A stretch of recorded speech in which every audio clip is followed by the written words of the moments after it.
Ce mois-ci, je vous emmène à Brisy, près de Gouvy. Entre l'élevage de blanc-bleu et l'accueil des touristes, il y a un grand pas.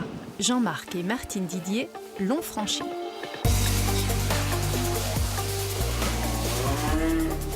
Bonjour Jean-Marc. Bonjour Christelle. Alors on se trouve ici dans la nurserie, donc c'est l'endroit où vous mettez tous vos petits veaux. Oui, dès la naissance, ils viennent dans cette étable-ci, jusqu'à plus ou moins 5 à 6 mois. D'accord, ok.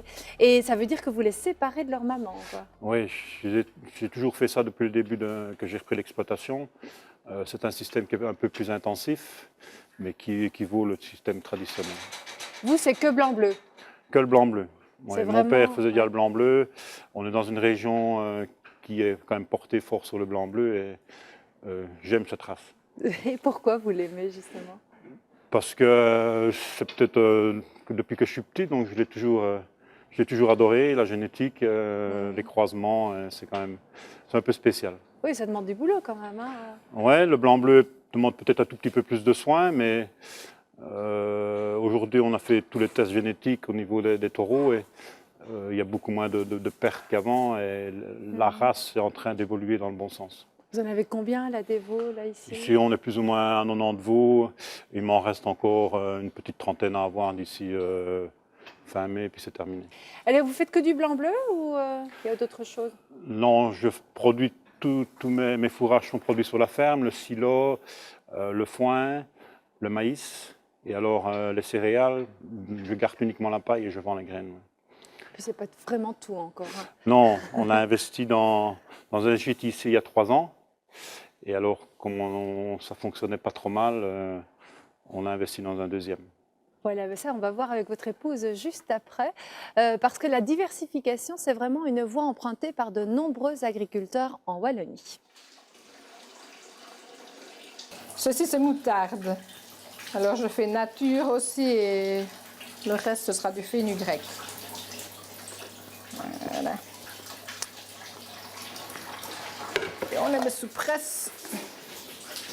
Ça fait longtemps que vous faites du fromage comme ça? Ça va faire 6 ans. J'ai même commencé un peu avant, mais que je n'étais pas équipée. Je suis allée en faire quelques mois ciné. En fait, quand le fils est revenu à la ferme, moi, je n'avais plus assez de travail. Et alors, j'avais toujours fait le beurre pour nous, que j'aimais vraiment bien.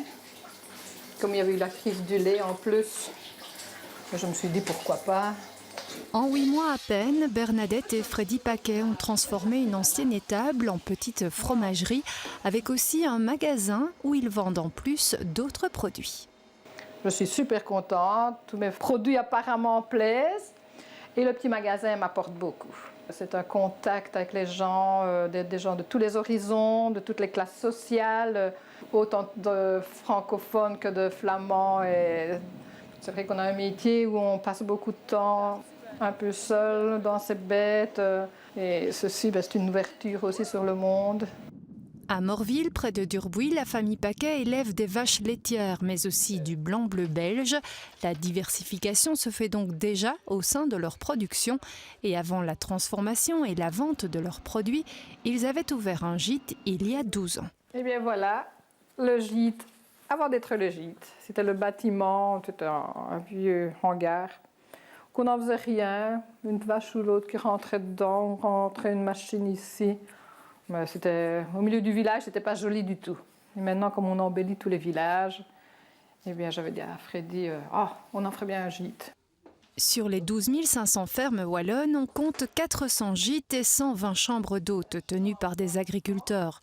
Beaucoup sont encadrés par accueil champêtre. Au niveau touristique, la diversification a commencé il y a une bonne quarantaine d'années, 40 voire 50 ans, vraiment les pionniers. Donc ça fait déjà longtemps. Mais effectivement, avec les nombreuses crises agricoles, les agriculteurs ont dû se diversifier encore plus ces derniers temps. Outre l'accueil des touristes, la transformation des produits et la vente directe, la diversification se concrétise aussi en Wallonie par une 50aine de fermes pédagogiques et une dizaine de restaurants à la ferme.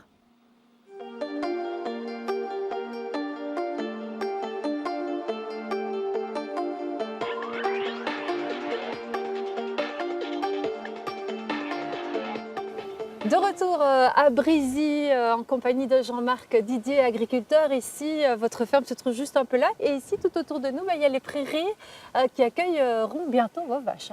Oui, d'ici fin avril, normalement, les bêtes vont au champ et toute la nature reprend et c'est beaucoup plus agréable. Oui, tout à fait. Alors, vous avez ouvert ici un gîte dans une maison que vous venez de retaper.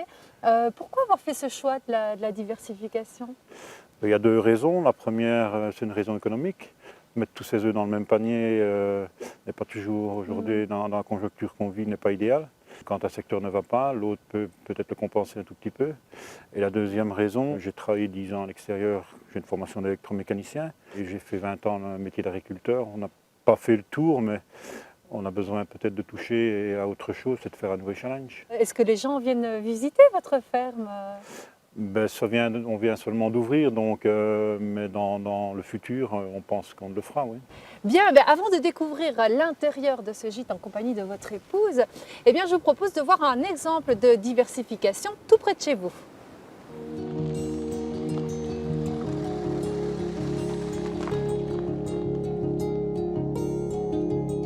Bonjour, le thème étant la diversification, notre route nous a menés à Orpe-le-Grand où Joël Lambert s'est lancé dans l'aventure depuis déjà 16 ans. Je vous propose de le rencontrer.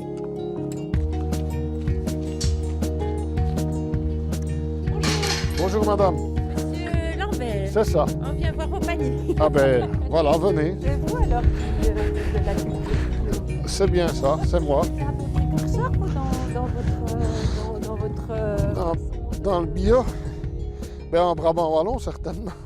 Oui. Donc notre ferme, c'est une ferme diversifiée bien sûr, où on fait de la culture de céréales, du maraîchage, culture de pommes de terre. On a des animaux, mais je vais dire qui sont pas de l'élevage, c'est plus destiné à la boucherie, à la vente de viande. On a maintenant même créé un verger. Nous sommes venus vers la diversification parce que notre ferme était petite. Et donc, dans le contexte actuel, je vais dire en agriculture, une petite ferme n'est plus viable. Donc, la diversification a permis de continuer à garder notre outil et de continuer à cultiver, mais naturellement avec beaucoup plus de contraintes, puisque diversification amène beaucoup de complications. Par réelle conviction, Joël consacre ses 28 hectares de terre à la culture biologique. Et pour que ses clients en vente directe trouvent un maximum d'articles dans son magasin ou dans ses paniers hebdomadaires, il rassemble des marchandises issues d'autres producteurs exclusivement bio. Ah, ça, c'est un exemple de panier. Oui. Dites-moi un petit peu la provenance alors de tout ce qu'il y a dans ce panier. Voilà, donc c'est le panier de la semaine, panier de saison. En fruits, bien sûr, vous avez les oranges cette semaine-ci. Pas des oranges de chez nous, c'est des oranges qui viennent d'Espagne, mais bio, puisque notre production est 100% bio. Vous avez du pourpier d'un autre producteur qu'on travaille ensemble, puisqu'on fait des échanges de produits. Vous avez ici un chou rave, vous avez du poireau qui vient de notre production, des navets qui viennent de notre production, une scarole qui vient de notre production, et vous avez des pommes de terre farineuses ici dans le panier de notre production également.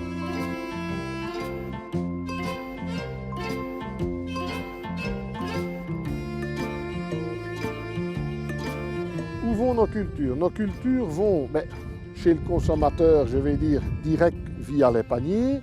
Si on parle des légumes, si on parle des céréales, par exemple, nos céréales sont revalorisées, elles sont stockées chez nous et revalorisées pour l'alimentation de notre bétail.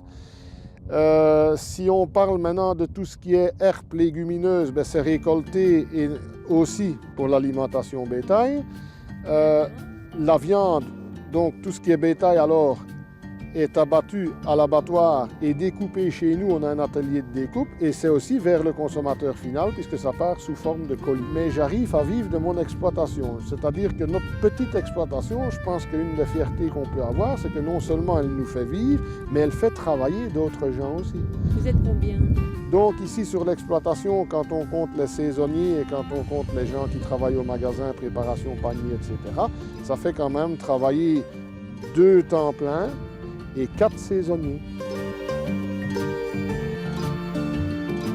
moi, le futur, ce que j'espère, c'est surtout d'arriver à une consommation de plus en plus locale, même si elle n'est pas bio partout, mais c'est au moins d'essayer d'arriver à ce que le consommateur soit conscient qu'il doit acheter de plus en plus local. Et je pense aussi que nous, en tant que producteurs, on doit essayer de valoriser nos produits en local le maximum de ce qu'on peut faire. Voilà, c'était une belle rencontre avec un agriculteur passionné.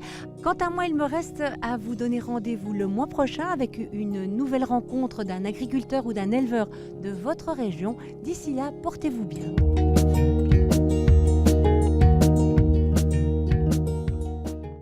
Et voilà, ici c'est le salon.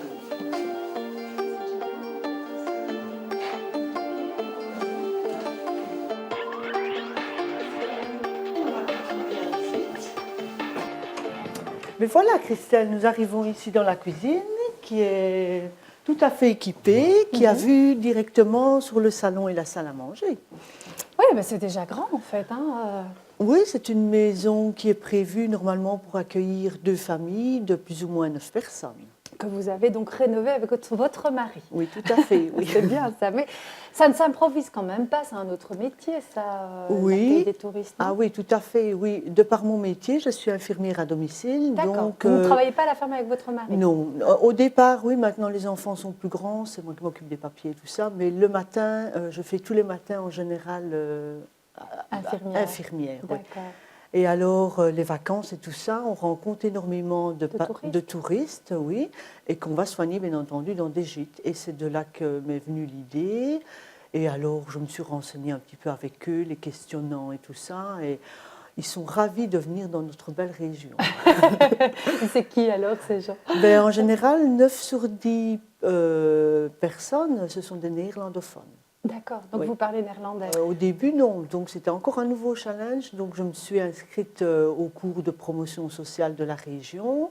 Donc, vous parlez néerlandais? Je me débrouille. Ouais, c'est ça. Mais c'est important quand même, justement, de l'accueil. Oui, et les gens apprécient vraiment que vous les accueilliez dans leur langue, même s'il y a quelques fautes et tout ça. Et ça vous prend du temps? Oui, en général, il faut compter une douzaine d'heures par semaine. Il y a tout le nettoyage qui doit être nickel, tout l'entretien à l'extérieur. En été, c'est les pelouses et tout ça. Plus, il faut savoir accueillir les gens, donc il faut être présent. À leur retour, il faut aussi être présent pour vérifier si tout est en ordre et tout ça. Et s'ils sont contents, si tout s'est bien passé. Bien, ben merci Martine pour toutes ces explications. On va retrouver votre mari dans quelques instants. Parmi ces blancs bleus, on s'intéresse justement à la viande bovine, car bientôt en Wallonie, c'est la quinzaine du bœuf. Alors quand on parle de bœuf, que mange-t-on exactement? Petite leçon de vocabulaire avec Antoine. Bonjour à tous, aujourd'hui avec Pablo, on va vous montrer que quand vous croyez manger du bœuf, c'est plutôt rarement le cas. Alors ici on a du steak, du bouilli, de la carbonade, des côtes à l'os. Kevin, c'est pas du bœuf ça? Si, mais non. Attends, je réfléchis à ce que je vais dire. Ici, c'est de la vache. Faut pas que je dise de conneries. Du bœuf, on n'en mange plus vraiment. Kevin Mabauge, je suis boucher charcutier, j'ai une boucherie à la ferme. Henri, c'est vrai ce qu'il dit votre fils? On mange plus de bœuf? Non, ici en Belgique, on mange pas de bœuf. Henri Mabauge, agriculteur à Lima. Alors pourquoi est-ce qu'on parle de bœuf quand on achète de la viande bovine? C'est une image qui est restée d'antan. Mais aujourd'hui, ça englobe en fait tout le bovin. À la base, le mot bœuf est employé pour désigner un bovin mâle domestiqué ayant subi une castration. Plus calme que les taureaux, les bœufs étaient aussi utilisés pour tracter des attelages avant d'être mangés. Manger. Avec amour sur l'assiette. Pour faire la viande ici, chez les Mabauge, à la boucherie à la ferme, on a choisi la vache. C'est meilleur que le bœuf en fait finalement. J'ai jamais mangé de bœuf. On peut pas dire. Je suis sûr que t'en as jamais mangé non plus. Me font les vaches font me font les vaches font me. Alors finalement, ça recouvre quoi le monde de la viande bovine? Ah ben, le monde de la viande bovine, on va partir du veau, le veau de lait, très jeune, blanc, très tendre. On prendra de la jaunisse ensuite, où on va avoir de nouveau une viande qui est jeune, qui est tendre, nettement plus rosée. Et puis alors on en arrive à la vache qui est une viande rouge. On peut aller avec les bêtes. Ah oui. Ouais, vaut mieux peut-être pas, Pablo.